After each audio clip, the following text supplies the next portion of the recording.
Grandmother by Hans Christian Andersen, published in 1845. Grandmother is terribly old. She has white hair, and her face is filled with wrinkles, yet her eyes sparkle like two stars and are even more beautiful, for when you look in them they are so gentle and filled with love. She wears a long dress with flowers printed on it. It is made of silk and rustles when she walks, and she can tell so many stories. Grandmother knows more than father and mother do, that is certain, because she has lived much longer. Grandmother's hymn book has a silver clasp to close it, and she reads in it often. Between two of the pages of the book lies a rose. It is pressed and dry, and not nearly as pretty to look at as the roses that stand in a vase on the table in her room. Yet grandmother smiles more kindly toward it than toward the fresh roses, and sometimes the sight of it will bring tears into her eye. Why do you think that grandmother looks with such fondness at the pressed rose in the old book? Do you know why? Every time that a tear falls from grandmother's eyes down upon the wizened rose, it regains its colors and freshness, and the whole room is filled with its fragrance. The walls of her room disappear as the morning mist, and, instead, she is in the middle of a forest, and the sun is shining down through the green leaves. Grandmother has become a girl again, with yellow hair and red cheeks, lovely and young, like a flowering rose. But her eyes, her gentle, loving eyes, they are the same. They are still grandmother's. Beside her sits a young and handsome man. He plucks the rose and hands it to her, and she smiles. No, that smile is not grandmother's. Oh, but it is! He is gone. Many thoughts, many persons pass by in the green forest, but at last they all disappear as the young man did.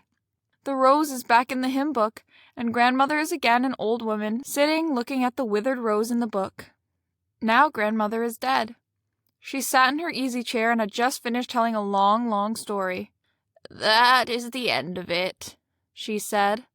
"Now I think I am tired. Let me sleep a little." She leaned back in the chair, closed her eyes, and breathed ever so softly.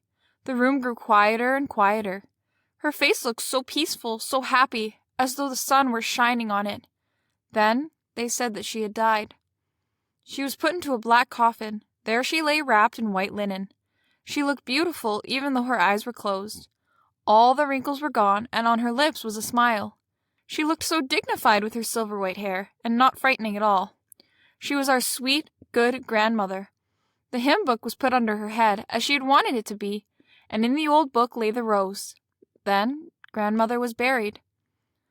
On her grave, close to the wall of the churchyard, was planted a rose tree, and every year it bloomed, and the nightingale sat on its branches and sang.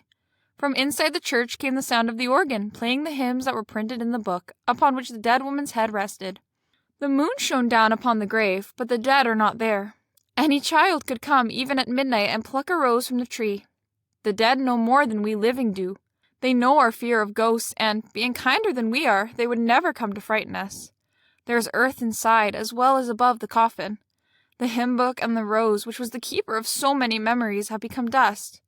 But up on the earth new roses bloom, and there the nightingale sings, and inside the church the organ plays, and there are those who remember old grandmother with the sweet, eternally young eyes.